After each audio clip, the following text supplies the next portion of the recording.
Division పర్యటనలో భాగంగా Vijayawada central నియోజకవర్గంలోని 28వ డివిజన్లో పర్యటించడం జరుగుతుంది. ఈ డివిజన్కి ముఖ్య అతిథుల కింద మన డివిజన్ పర్యటనకు వచ్చిన పెద్దలు గౌతమ్ రెడ్డి గారు, శైలజారెడ్డి గారు, అదేవిధంగా కొండా గారు, రమేష్ గారు, ఇతర పెద్ద ముఖ్య నాయకులందరూ కూడా రావడం జరిగింది.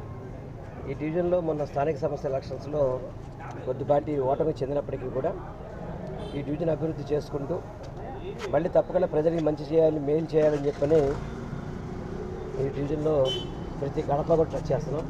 ప్రతి ఒక్కరు కూడా మమ్మల్ని ఆశీర్వదిస్తున్నారు. తప్పకుండా మేము జగన్ను ఓటేస్తామని చెప్పని ప్రతి ఒక్కరు కూడా మమ్మల్ని దీవించి పంపిస్తున్నారు. చాలా సంతోషంగా ఉంది. ఎందుకంటే ప్రతి ఒక్కళ్ళు కూడా మళ్ళీ ఆయనే రావాలి, ఆయన వస్తేనే ఈ రాష్ట్రం బాగుపడుతుంది, ఈ ప్రతి ఒక్కరికి సంక్షేమం అవుతుంది, ప్రతి కుటుంబం సంతోషంగా ఉండాలంటే వాళ్ళు జగన్మోహన్ రెడ్డి గారు రావాలి అని చెప్పని ఈరోజు ప్రజానికి అంతా కోరుకోవడం చాలా సంతోషంగా ఉంది. ఇవన్నీ చూసి బోండవమ్మకి కపట ప్రేమ ఒకటి పుట్టింది. 2014 నుంచి 19 వరకు ఎమ్మెల్యేగా పనిచేశాడు. ప్రజల్లో తిరగలేదు. ఓడిపోయాక ప్రజల్లో కనపడిన పరిస్థితి లేదు. ఇప్పుడు ఎన్నికలు వస్తున్నాయి, ఏ గుమ్మానికి వెళ్ళి ప్రచారం ఓటు అడగట్లేదు. అంటే ఓటే అడగని వ్యక్తి రేపు ప్రజల్ని ఏ విధంగా కలుస్తాడు? ఉదయం 11కి నిద్రలేసి అతను బయటకు వస్తాడో తెలియదు, ఎప్పుడు తిరుగుతాడో తెలియదు. ప్రజలకి అందుబాటులో లేని ప్రజానాయకుడు అవసరమా అని సెంట్రల్ ప్రజలంతా అడుగుతున్నారు. మీరు చూసారు ఎప్పుడైనా ఓటు అడగడం? ఏదో 10 నిమిషాలు, పావు గంట, 2 ఫోటోల కోసం, ఒక వీడియో కోసం దిగి సెంటర్లో ఒక మీటింగ్ పెట్టుకుని వెళ్ళిపోతారు తప్ప ప్రతి గుమ్మానికి వెళ్ళడం కానీ, వాళ్ళ సమస్యలు తెలుసుకోవడం కానీ ఏ మాత్రమైన చిత్తశుద్ధి ఉందో అతనికి బోండవం అనే వ్యక్తికి. అందుకే ప్రజలందరూ చెప్తున్నారు, మీరు ప్రతి గడపకి వస్తున్నారు, ప్రతి గుమ్మానికి అడుగుతున్నారు, జగనన్న పథకాలు ప్రతి గుమ్మానికి వస్తున్నాయి, అందుకే మా గుమ్మంలోంచి మేము తప్పకుండా మేము ముందుకు వచ్చి ఓటేస్తామని చెప్పని ప్రజలకు చెబుతుంటే చాలా సంతోషంగా. తప్పకుండా ప్రజల ఆశీస్సులతో జగన్మోహన్ రెడ్డి గారు అత్యధిక మెజార్టీతో 170 సీట్లు గెలుస్తారని, సెంట్రల్ నియోజకవర్గం మంచి మెజార్టీతో గెలుస్తుందని పూర్తి నమ్మకం, విశ్వాసం నాకు ఉంది.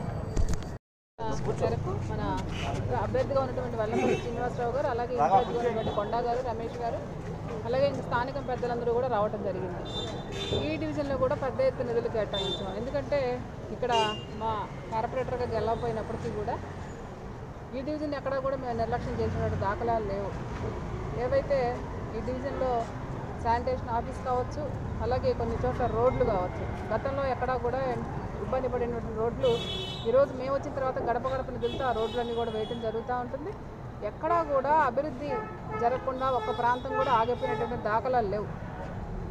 గౌరవ ముఖ్యమంత్రి గారు ఒకటే చెప్తా ఉన్నారు, ప్రతి ఒక్క డివిజన్ కూడా మన డివిజనే, అక్కడ ఉన్నటువంటి ప్రజలు ఎక్కడికి కూడా ఇబ్బంది పడకూడదు అనేటువంటి దాని మీదే ఈ ప్రభుత్వ పరిపాలన ముందుకు సాగుతోంది.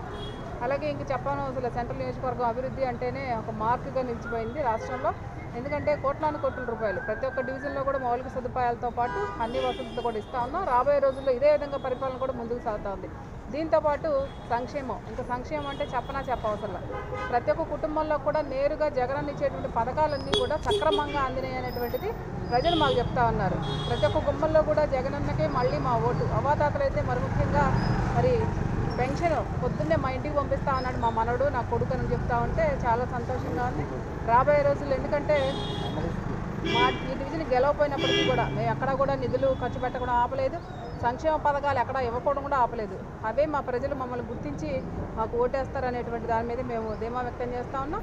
ఇక్కడ ఉన్నటువంటి చిన్న సమస్యలు ఏదైతే ఉందో ఇప్పుడు మన తిరిగేటువంటి ఏరియాలో కొన్ని చోట్ల నీళ్లు స్టాగ్నేట్ అవుతున్నాయని చెప్పడం జరుగుతూ ఉంది. మరి దాన్ని కూడా అధికారులను పిలిపించి మాట్లాడటం కూడా తెలియజేసుకుంటాం.